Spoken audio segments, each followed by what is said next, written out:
Hey, it's Gigguk, and you're watching Pixel Party Pals. Woo! I got it right on my first take. Right, hey guys, how are we doing? Back with another video from Gigguk. I have literally, at the time of me recording this, just finished the Entertainment District arc of Demon Slayer, and that was something else. The animation on those fights were absolutely goddamn incredible. Like Ufotable just killing it every time. So I want to see what Gigguk has to say. So we are going to be checking out Demon Slayer, just set a new standard. And I can't wait to see what happens next. Just stick with the anime. Are you ready? Are you ready for the hottest take of Ooh, all time? go on. I don't think you're actually ready, so just No? brace yourself, alright? Okay. Here it comes. Ooh. Demon Slayer is giving an opinion about the shonen anime. It really is flames, man. Gang war and expecting not to get lynched. You say a show is great, you get beaten the fuck up. Yeah, you you say a show is trash, you get beaten the fuck up. You say you like a character, you get beaten the fuck up. You say you don't like a character, you get beaten the Some fuck up. interesting You say examples. a show is okay, you will get a hit put on you and everyone around you as all your closest acquaintances will be assassinated. This is brilliant. I love the examples he's using. Forced to look on in despair as everyone you've ever loved will pay the consequence for your dumb, stupid actions that you brought upon the world. No. And then you get beaten the fuck up. So, anyway, I just watched the new Demon Slayer. Demon Slayer is a series that's completely blown away my The expectations music's so good just as well. how popular it would get. Season 1, episode 19 broke the It internet. did. The manga Twitter sold like exploded. 2 more volumes than the previous Undisputed King, One Piece. The movie became the top grossing Movie did insane, didn't it? All time. Japan is full on mainstream with every single age range alike, and it just keeps It was everywhere. It was records everywhere. left, right, and center. I knew, as with every shonen battle series, that it was probably going to get popular, but since my last video, I don't think it's an understatement to say that it's become a worldwide sensation. Yeah. And the question that's always been on my mind is, why? I spent a good amount of time trying to rationalize it in my head, doing some Sherlock Holmes level brain expansion deductive reasoning, piecing together all the possible reasons, all the little nuances, combing through the smallest details, trying to justify what sets Fight it apart choreography, this much, animation, for it to have the impact that it music. does around the world. And then I watched season 2 and I was like, oh.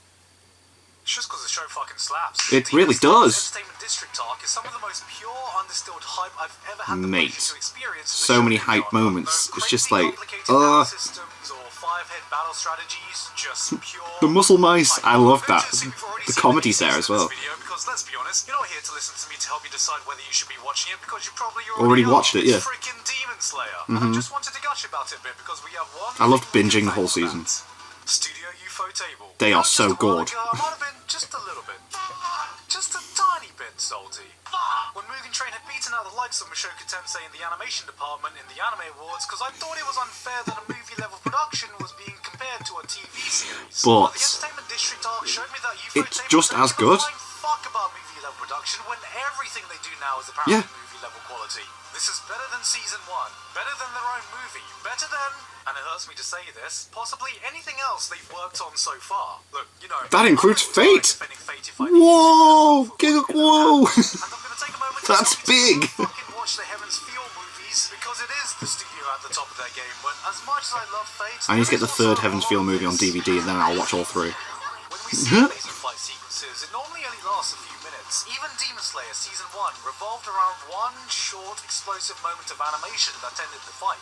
But Season 2 gave us like 6 They episodes just in a row of keep high-intensity, going. squeaky-bum, full-nut action It just that keeps going. exceeded the shit you see in movie-level productions. In a TV series, what they've done here is absolutely fucking insane. It is. This wasn't just your typical flashy, no choreography action. There was some really cool shit going on. One of the highlights for me was just seeing how they portrayed a battle on multiple fronts. Normally, when you have a team battle in anime, it's not really a team battle, but a series of individual fights. Yeah. Matchups are separated. Battles don't interfere with one another. Geologically, they might not even be near each other. Entire fights will be segmented by episode, so it's crystal clear who's fighting Who, But yeah. this was nothing like that. Nope. Attacks weave in from one battlefield One to person another, jumps in, trying to another cut person down jumps in, then they're fighting another person. Oh, Characters this was so actually good. switch targets depending on the state of the fight. It felt like the battle itself had a life of its own. It was organic. It was constant. I like how it ended. I like how it just ended, you know, it didn't like keep going. Because obviously the story is still continuing. The highest degree look looks like. Mainstream or not, I gotta give respect when respect is due. The visuals were out of this world. They were. The It's soundtrack gave incredible. life to every attack. The music sent chills down my spine. The story was solid. Alright, here we go. Look at this guy enjoying Demon Slayer. Watch this. I'm about to end his entire career. Demon Slayer? More like Deep Mid Slayer. Whoa, whoa, whoa.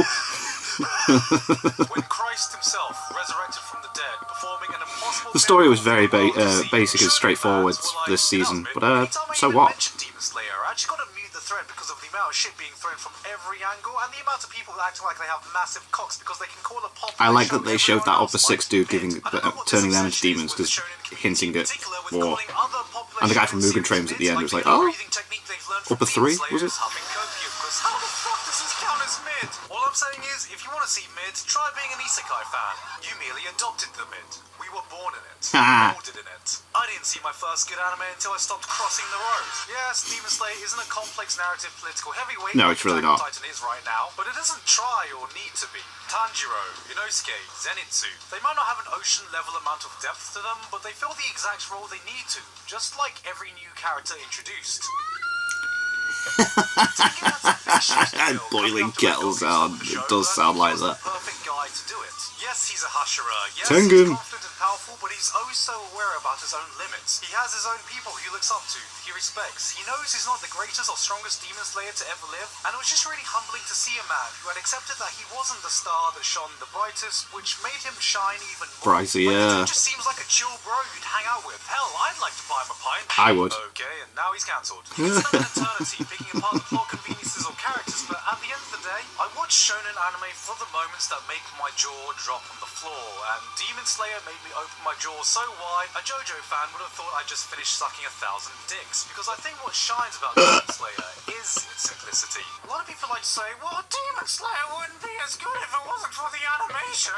Yes, and Berserk would have been one of the most beautifully illustrated manga of all time if it was drawn by a drunk ape. Writing, characters, world building, power systems, It's all part of it. doesn't necessarily go above and beyond compared to some of its counterparts, but it doesn't really need to. When it delivers this hard in the moments that matter, it's doing exactly what it needs to do without complicating shit. When you get to this level of popularity this fast, it isn't the intricate nuances that play the biggest factor, it's how well you can execute the simple stuff. Yeah. Your grandma walks in on you watching other shows and she asks, what's that? And you have to explain, well, you see, Grandma, this kid's trying to find his dad, so they use their nen, which is a power to transport them. Why has it got the... Game, which Is that the really EastEnders theme tune? That's the EastEnders theme tune!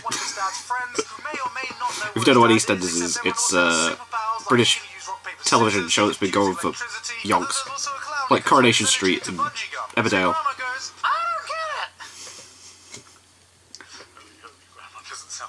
As opposed to when she walks in you watching Demon Slayer and you go, oh, well, this guy's a Demon Slayer and this guy's a demon and he's trying to slice Kill his him, head yeah. off. So your grandma goes, fuck them demons. You got the good guys, you got the bad guys. The bad guys lose when So the what good she guys goes lose like, their yeah. head. It's so simple your grandma can follow along. And so every fight is just one massive build-up for this single moment. And Demon Slayer pushes this build-up to the absolute limit of intensity. The second half of the Entertainment District arc is just a big lead-up to one massive crescendo. No amount of lube in the world could prepare my anus for the pure, unadulterated hype that would be entering it. Some of these scenes came with such intensity that I forgot I knew my own breathing technique called, well, breathing. There were some moments that literally took my breath away, and it was only after the moment had passed that I remembered to take a deep breath, to take in the sheer orgasmic energy I had just experienced, and double check that I hadn't ejaculated in the process. Forget the storyline. Just checking. Because there are only few shows that are ever able to make me do that. And that's the real reason I wanted to make this video. I didn't need to tell you guys Demon Slayer was a good show. I didn't need to tell you guys to go watch it because by God you probably already are. I wanted to acknowledge when I see something being taken to the next level because that's what I think Ufotable have done for a TV animated series. What we are seeing here is a team who's reached the peak of their craft. They're so good. Not one who's got They are so good. but one who's carefully honed it through years of trials and tribulations. Demon Slayer feels like the culmination of Ufotable perfecting their work through a decade of hard work. There was no easy way to get to this point, no shortcut to be taken, and something like this wouldn't be possible without a team motivated enough to keep constantly pushing themselves to achieve even greater heights with every new show they take on. There are only a select few anime studios out there that seemingly come with a permanent seal of quality. A studio like this not only set the bar of quality, they are the bar of quality, and no matter how ridiculous I agree. they think they may set that bar, somehow they find a way to exceed themselves with every new project. I call the episode 19 scene a work of art for just how masterfully crafted that segment was, and Ufotable continued to deliver above and beyond with every passing season. Moments so intense, so deeply immersive, that I've run out of superlatives I can possibly say. It's incredible. It's a masterclass. It's a new standard for anime. He did it! He said the thing! He said the thing!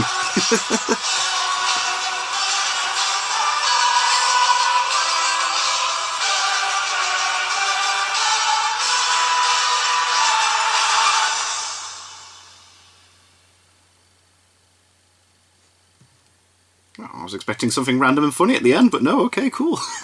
Yeah, I absolutely loved it. The animation was absolutely spot on. The fights just kept going. And like he said, it was interesting how it wasn't just like, those people are fighting over there, those people are fighting over there. They kept switching over, and it was just so unpredictable that when stuff happened, you were just like so hyped for it, like, oh my god! And I also like how the main character doesn't always get the win. Like, I love how it's other people. Like, normally you just, like, you're looking at the main character and you're like, oh, okay, he's going to win the fight. And then it's like, oh, okay. Yeah, I love it. Absolutely love that. And I cannot wait to see what happens next. And that was a really good video explaining why it's so damn good. It doesn't matter if the story's not complex. You don't need a complex story. As long as the characters are interesting. It's a shonen. You want to see the fights. Get that animation style up there. They really have set the bar, man. They're absolutely sick. And, yeah. Thank you to my patrons. If you want to have your name at the end of every video, upload a link to the description of the Patreon page. $1 a month or less helps support the channel. It's greatly appreciated. Thank you guys very much for that. And thank you all for watching. What do you guys think of that? What do you guys think of this? Click like, subscribe if you haven't already. Leave comments down below. Let me know what I should watch and discuss in future videos. And I'll see you guys, or you guys, next time.